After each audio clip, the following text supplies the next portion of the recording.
The following text is the product of a sort of consensus that developed organically over the past 3 months of proceedings of the Extinctionati Open Think Tank. I've split it into 4 parts, which will be published daily, each of them inviting your thoughts and comments.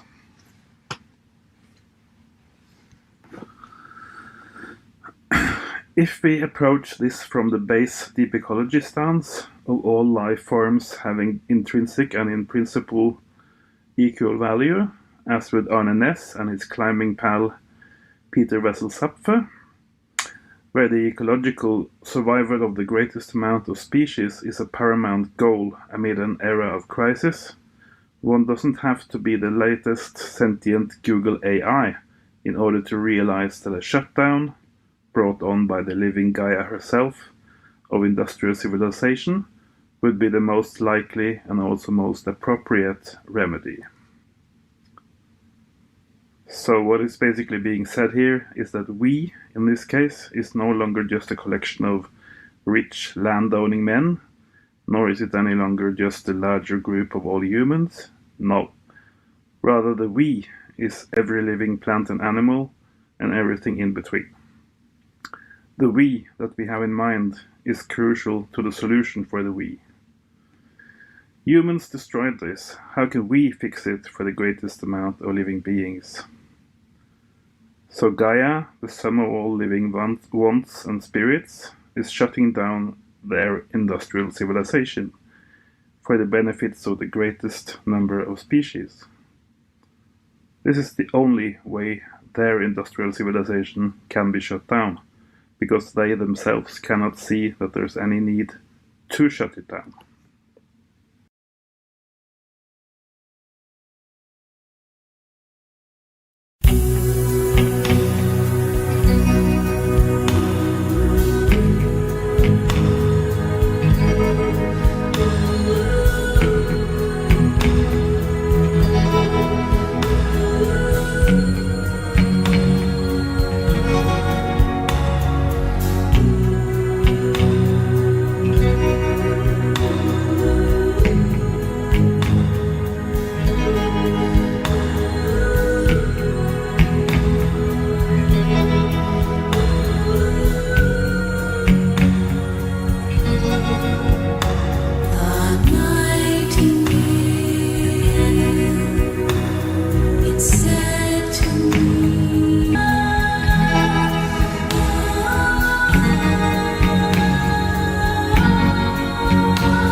Now, should we, or humans, seek to accelerate such a shutdown? Well, recent developments over the first half of 2022 seem to indicate that we already are, or rather the nations of the world, clueless or otherwise, are already doing just that.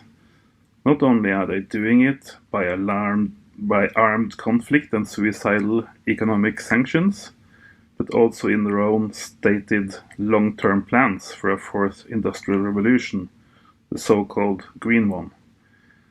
And as the Extinctionati has discussed, even though it'll surely fail to be green in any meaningful way in its intended rollout, it may very well turn out to be deep ecology in action, for lack of a better phrase, in its actual and unintended consequences, meaning it will accelerate the already speedy approach of its own collapse.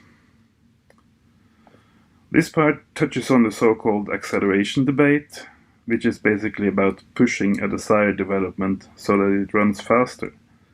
The text argues that the need for a tiny group of deep ecologists to help pushing simply isn't there anymore, because major world economic blocs seem to be doing this job for us. Currently, they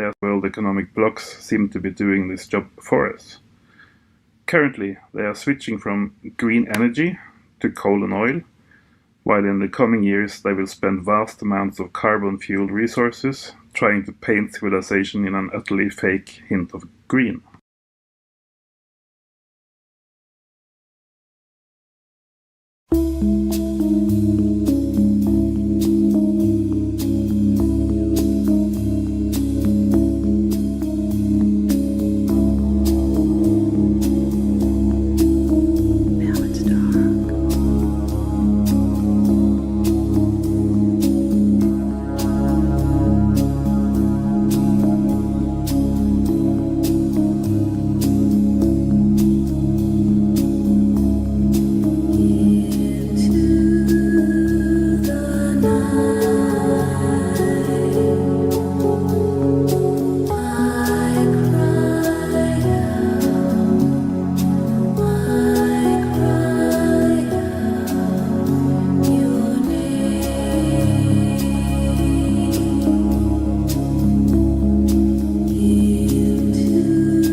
On a more spiritual level, this may prove a relief in a number of ways. Firstly, it takes the decision out of our hands to accelerate or not, and in doing so, it also removes the ethical qualms we might have about actively, consciously seeking to speed something up that we are very aware of will have absolutely astronomical consequences, first and foremost for our own species, which today is so all dependent on a functional society, but potentially also for a huge swath of others, due to the vast toxicity of our human enterprise, as well as its complexity. If there's no need to help bring it on for us, then we don't have to toss and turn in our sleep, wondering if it was the right thing.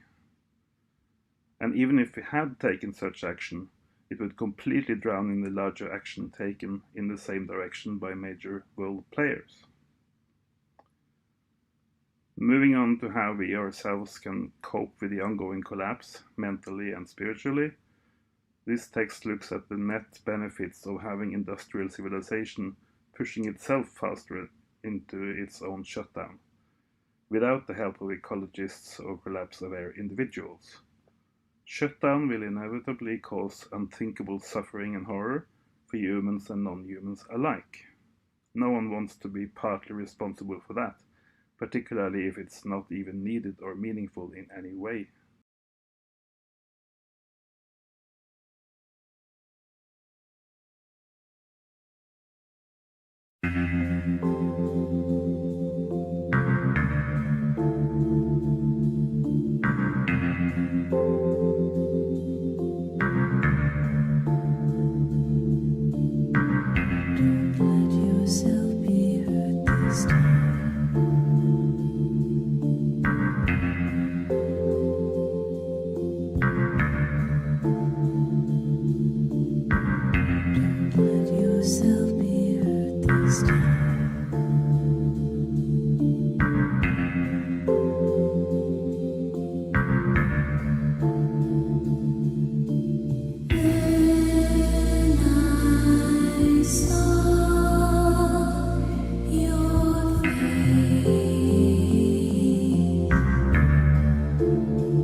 Secondly, is the relief of knowing that major players trying to do the right thing to prolong the run of industrial civilization will instead hurry up its demise.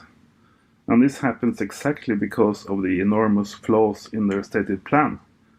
When properly meditated on, this removes most of the frustration connected with watching an utterly insane world going about its insane business of establishing yet another insane industrial age on our utterly sick and tired planet.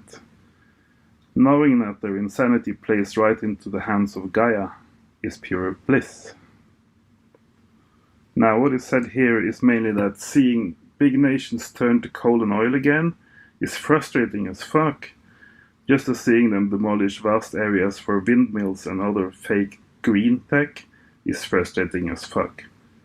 But knowing these insane policies will only bring on collapse faster, playing into the much stronger hands of Gaia, is relief for the suffering.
The sun comes up and down each day.